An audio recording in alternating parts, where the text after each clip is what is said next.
Hello whisky lovers, Jock here again from Scotch.m4v. Here we are, www.scotch.m4v.nl. You can also put in EU and there's some English pages there too. And today a review of two Octomores. I would like to compare one with the other. There is the one which many of you already know, the Octomore Orpheus. The Orpheus, also called the 02.2 Octomore, which has been finished in Chateau Margaux, and then the newest Octomore, which just came out in the Netherlands anyway this week, which is the Octomore Comus. And Comus is got a ppm of 167, and it's the 04.2 Octomore. Now the Orpheus is, let me see how many parts per million it has, I've forgotten. It's 61% of alcohol. Here we are, it's 140%, 140 parts per million, not percent. The alcohol percentage was 61. This is 60% alcohol, 142 parts per million of phenols, and this has got 167. Okay, we'll see how they compare. Now the one in the red has got a nice black bottle, and the one in the white is a clearer bottle, brand spanking new. Now look at that. Now we'll try the one on the left. I'll put it on the left first. Now I'll pour it into the glass. The Orpheus, Octomore, the Orpheus, which has been finished in one of the top wines in France. It's called Chateau Margaux. I'll actually put these things down so that you can see it better. Here's the lovely white virginal tin which belongs to the Comus, and the red tin which belongs to the Orpheus. Put them down so that you can see the bottles. Now here we have the glass of the Orpheus, and here, brand spanking, you just opened it. I haven't tasted it out of this bottle. I've tasted it before, but not from this bottle. And here we go, and this has been finished in a Chateau d'Yquem Sauterne wine butt. So here's the two of them. The very heavily peated Octomore, finished in Chateau Margaux wine, and the even heavier peated new Octomore, which has been finished in Sauterne wine, one of the most beautiful of France's dessert wines. Very lovely indeed. Now the alcohol percentages respectively, I said them before, but I'll say it again. For this one, it's 61% alcohol by volume, cask strength. This one is also cask strength, but it's a little bit older, and so therefore it's lost a bit of its percentage. It said it's lost a bit of its percentage, but it hasn't. It's also 61%. Now colour wise, I better walk up to the camera to show you the differences in colour. It's actually amazing. You can see the red wine in the left and the Sauterne white wine on the right. I'll walk right up to the camera in the hope that the camera will be able to see it. There you go. That's one. That's the other. Let's hope we can do it again. One and the other. Okay, I'm going to turn this little screen around so that I can see what I'm doing. Okay, the red wine finish, the Sauterne finish. Now, back to these bonny drams, and we'll talk about them. Now, the master distiller of Bruichladdich, Mr. Jim McEwen, whom I've got to know personally, a lovely chap, and as they all are at Bruichladdich, actually very nice and helpful people. Look, I even got one of these jumpers with Bruichladdich on it. Lovely, really nice folk. He did something with, you know, people are, the peat heads, the people will see, have I got a bit of peat here? I think I do, but I can't really Don't know where I put it. Ah, here it is. There it was. I've lost my bit of peat. Sorry, you have to do without it. Anyway, the peat heads whisky lovers are really into their as much peat as possible. Well, if you're into as much peat as possible, this is the stuff to go for. There are some fantastic Octomores. I'll go and get even yet another. The predecessor of this, which hasn't been matured in Sauterne.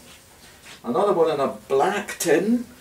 Here's the black tin, and this is the Octomore 4.1, just the regular Octomore 4.1, which I won't open just now.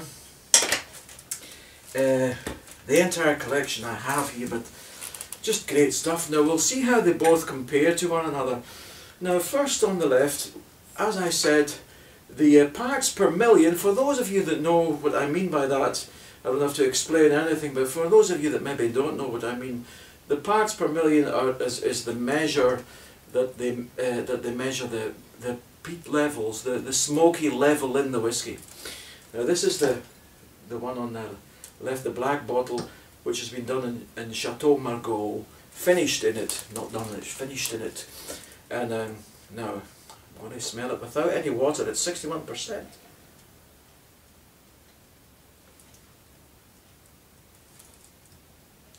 An extreme amount of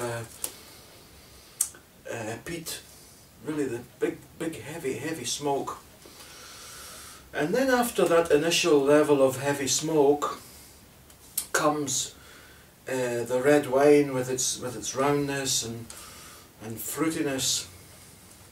Now better call in the fire brigade here. Now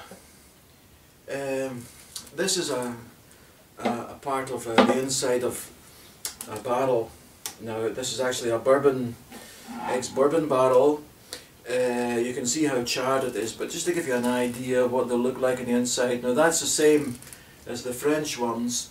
They're all charred on the inside too.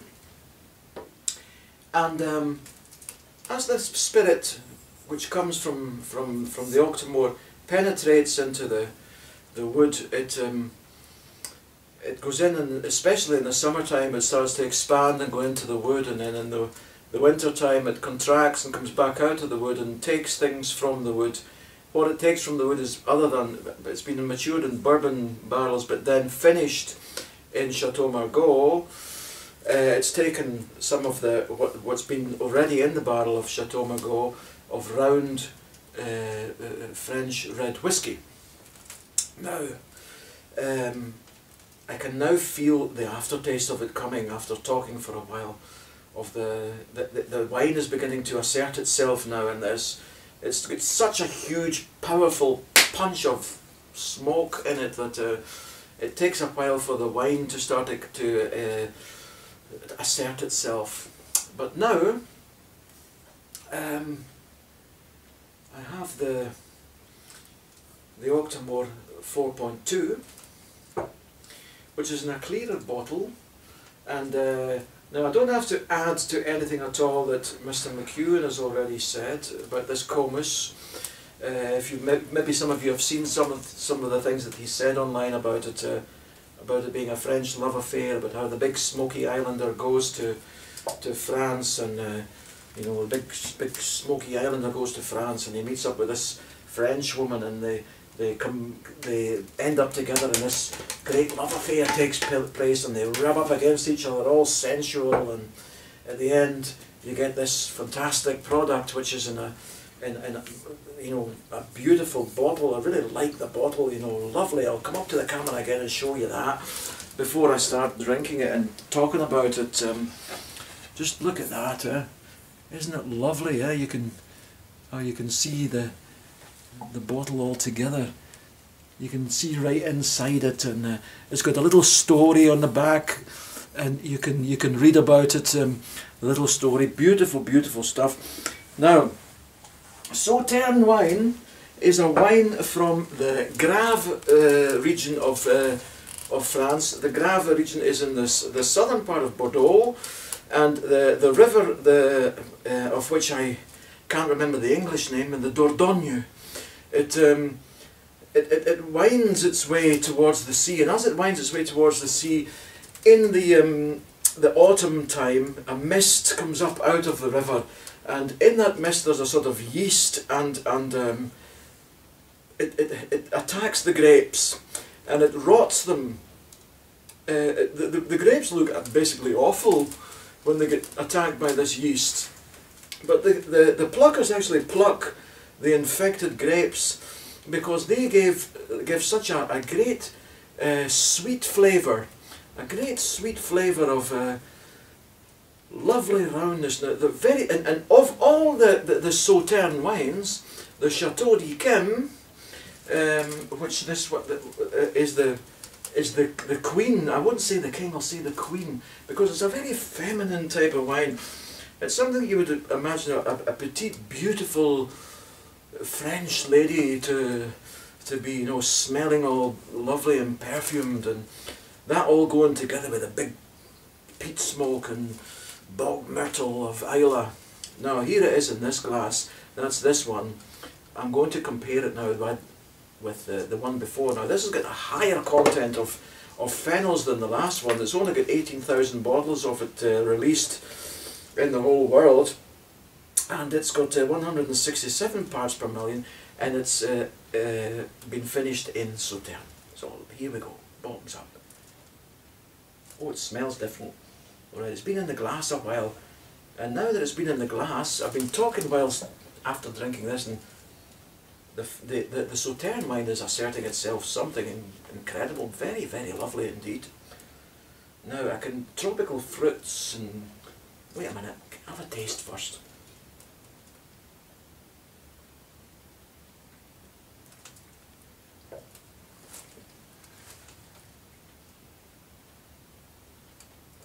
Oh, goodness gracious me! I went down the wrong pipe.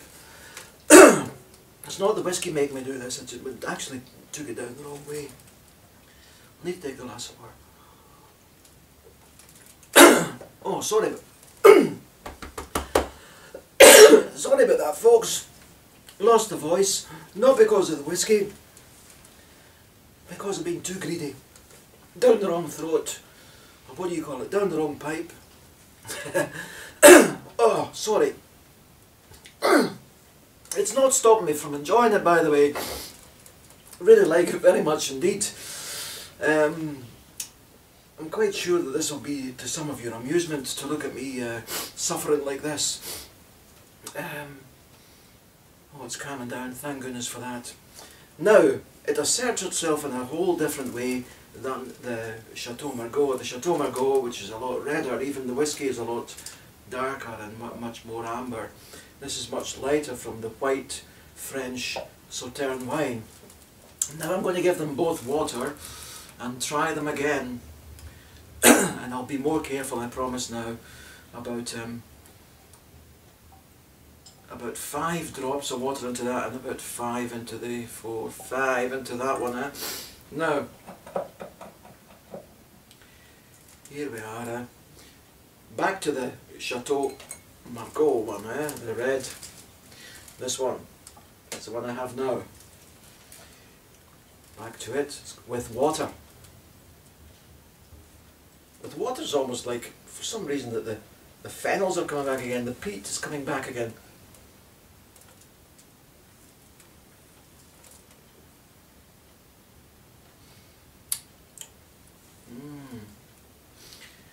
That wine has just rounded it off, you know. You get these really heavy, sharp-edged, peated whiskies that really attack the palate. The wine cask that this has been in has just rounded it off. Now this one, this beautiful,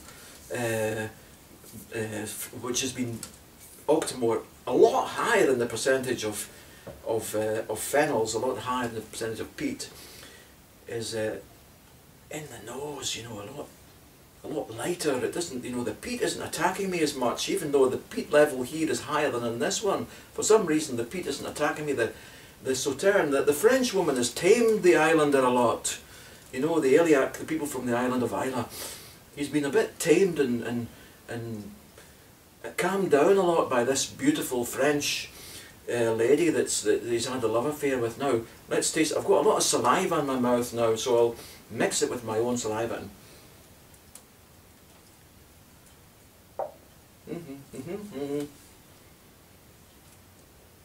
Coating the whole tongue first. Now see, I'm not coughing this time. I've been a lot more careful. I breathed the last time as I was swallowing. My goodness, lovely, lovely stuff. And as a actually, it's a good thing. There's a Scots comedian whose name has escaped my mind just now. Was it Stanley Baxter? I can't remember. Who used to say, lovely biscuits, lovely, lovely biscuits, which is very appropriate for this because it has a sort of biscuity taste to it. It's like as if you've got one of these, you know, digestive wheat biscuits with butter on it, and like I used to eat as a wee boy, and oh, absolutely wonderful. I don't know which one I like. Actually, I think I like this one the best. That's personal taste, by the way. Don't say, oh, Jock says that that's the best, so I'm going to have this one. Just you choose what you think's the best. Don't let me tell you anything. I'm just telling you what I'm tasting just now. And as you know, I don't really give points to whiskey, at least not when I'm on my own. I've spoken about that before, whiskey lovers. I once said, well, who died and made me God, and why should I give points to whiskey? And I'm going to stick to that whilst I'm on my own, but I do admit that when I'm in a company, in a large company in a whiskey club, for example, I do actually give points to whiskey, together with a whole bunch of other people, so that we can take a sort of average point that whiskey's scored. I'm very tempted to give them points, but I'm not going to do it, because I promised myself not to do that on camera, so I'm going to stick to my promise. But it would be very high. Let me put it that way. This Comus is beautiful. I'll come up to the camera with the tin and the bottle.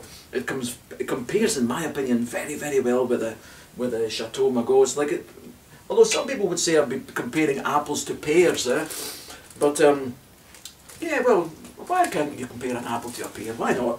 Here we go. Look at this. I'll come up to the camera and we'll have a wee look at it. Look. There we are. The two of them together, this virginal French woman, and she gets together with this big smelly islander, and there they go and have a passionate love affair, big steamy sensual love up in his hotel, and we'll look at what comes of it. I mean, oh, smell that, brilliant. I wish they would invent smelly video or something that I could share the smell of this with you, because it's absolutely fantastic. Beautiful, and as you leave it in the glass, both of them, as you leave them in the glass, the wine asserts itself more and more and rounds itself more and more and more off. So you've got the big heavy attack of peat, whack right in your face, 167 parts per million, smack, Jock, here I am, I'm a peat man, hello, peat. And then this little French woman says, hello, here. I am from France, and I wear beautiful perfume of smelling of grapes, and I am taming this islander. Here I am, smell me too. And it happens that you can smell it as well. Lovely, lovely biscuits, beautiful stuff, lovely whiskey people and lovers of whiskey around the world. And here from my my spirits room in Arnhem in the Netherlands, folk. Orpheus from the Octomore, to the Comus from the Octomore, and from me, Jock, Slanchiva.